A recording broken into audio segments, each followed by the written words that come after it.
Aïe aïe aïe. Bonjour tout le monde. Bonjour les potiers. Vous savez combien il y a sur la girelle là? 3 kilos de terre. Et je vais vous montrer un geste pour faire la première montée avec 3 kilos de terre. Voilà, c'est à peu près pareil que celui qui est montré dans toutes les autres vidéos, mais il y a une petite variante. Voilà, moi je pense qu'il est un petit peu plus adapté, celui-là, au gros paquet de terre. Alors, je vous montre ça. Avant de faire la première montée, il faut bien sûr préparer notre terre.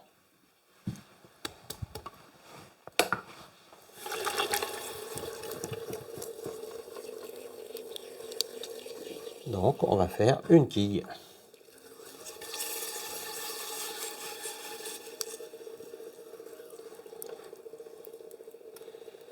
Voilà, attention, 3 kg de terre.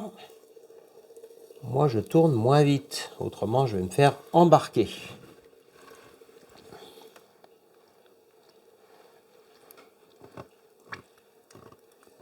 Et puis, au début, c'est pas la peine de trop centrer. Ça va se faire quand même un petit peu tout seul. Donc, on part pas dans des moulinettes infernales.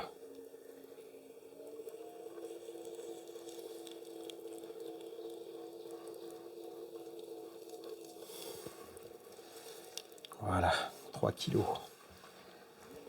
Alors aussi, une recommandation pour 3 kg de terre.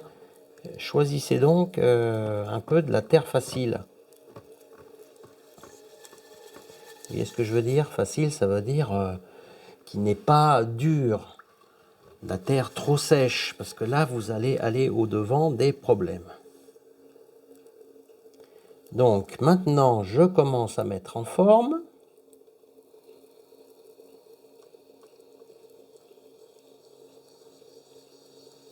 Pas de geste trop brusque. Il y a encore une petite bulle au milieu. Et je descends.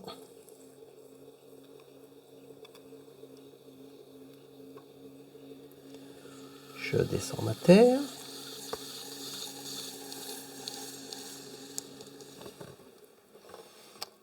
On va la percer.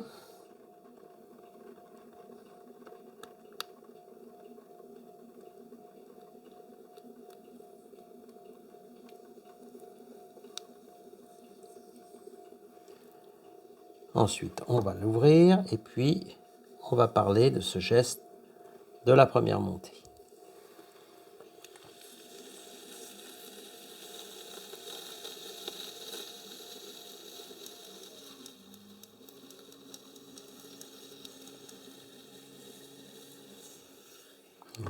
Voilà. Et là, je vous montre le geste de la première montée, on va dire traditionnel. Enfin, moi, celui que j'emploie tout le temps, c'est celui-là. Voilà. Mais il en existe d'autres. Ça, c'est quelque chose qui revient souvent dans mes vidéos. Je vous dis toujours, attention, attention, je vous montre une façon de faire, mais il en existe bien d'autres. Donc, voici une petite variante. Je fais déjà le départ d'une manière, on va dire, traditionnelle. Donc, comme ceci, j'attrape ma terre et puis je commence à la monter. Voilà. Et je vous montre l'autre façon. C'est une façon qui est... On la voit assez souvent dans d'autres vidéos, d'autres potiers l'utilisent. Il n'y a pas grand-chose qui change, mais un petit peu quand même. Il va y avoir un peu plus de travail de ces doigts-là, ce qui n'est pas le plus facile. Et puis, le pouce, lui, et l'index, là, ça change. On garde que le pouce à l'intérieur. Voilà, on vient comme ceci. Clac, et on verrouille ici. La main droite, la main gauche, la main... Alors, je vais reprendre dans le bon ordre. La main droite, donc comme ceci, la main gauche, un petit peu recouvert. Voilà. Et vous allez voir, normalement, ça doit fonctionner aussi. Donc voilà, je bloque ici et j'attrape ma terre. Et vous voyez, ça grimpe. Donc ce sont des gestes assez intéressants à connaître. les gestes de première montée, parce que avant de passer aux montées traditionnelles à deux mains, bah, vous voyez, là, il y a quand même une grande partie du travail qui est fini. Donc, je vous le remontre. D'abord, le geste que moi j'emploie, et ce geste différent, mais qui fait à peu près la même chose, mais avec un peu d'habitude, je pense qu'il serait pas mal adapté pour des gros poids de terre. Donc à ce moment-là, ici pas de changement, le pouce passe par-dessus, un peu de travail des doigts, on vient prendre ici la terre et on l'amène. Voilà, si ça vous est utile, eh bien, tant mieux. Vous savez que cette chaîne, c'est la seule chaîne où on ne vous dit pas de vous abonner, de mettre des pouces, ni rien. Hein. Vous faites ce que vous voulez. C'est la chaîne de la liberté. Voilà, la liberté. On fait pas, ça n'a pas d'importance. Pendant que j'y suis, regardez, ça c'est la montée traditionnelle.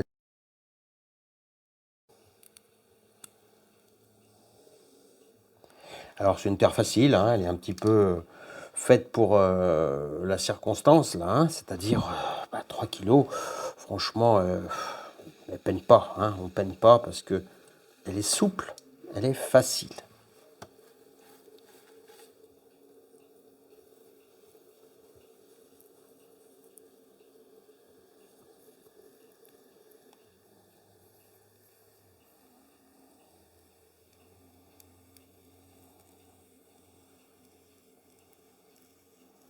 Alors ça pourrait faire un très gros saladier.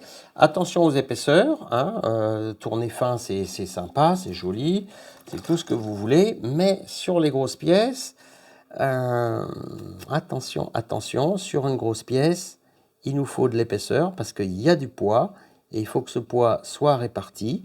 Donc gardez un petit peu d'épaisseur. On pourra toujours enlever de cette épaisseur au moment du tournassage, hein, ça ne sera pas du tout un problème. Là, j'emploie une éponge pour la partie intérieure. Décidément, on tourne beaucoup à l'américaine en ce moment. Et puis, j'envoie mon galbe tranquillement à la fin.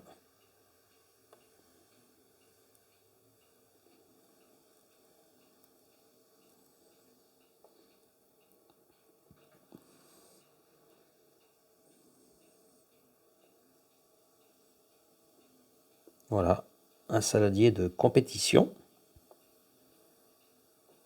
3 kilos, il arrive à dépasser la girelle presque.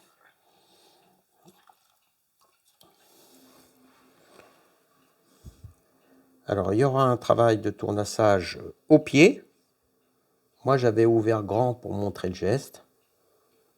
Il aurait peut-être fallu ouvrir un petit peu moins grand si on avait voulu vraiment faire cette forme d'une manière plus conventionnelle. Mais ça, c'est pas grave, ça va sauter au tournassage. Donc, pas de problème particulier. On peut en enlever une partie tout de suite, qui ne sera plus utile.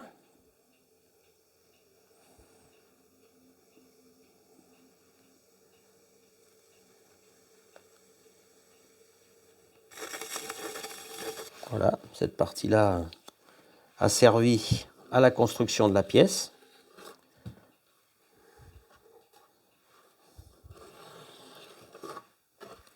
Et maintenant, on s'en sépare. Mais elle ne sera pas perdue, puisque vous savez, le potier recycle sa terre. Et elle connaîtra donc une deuxième vie.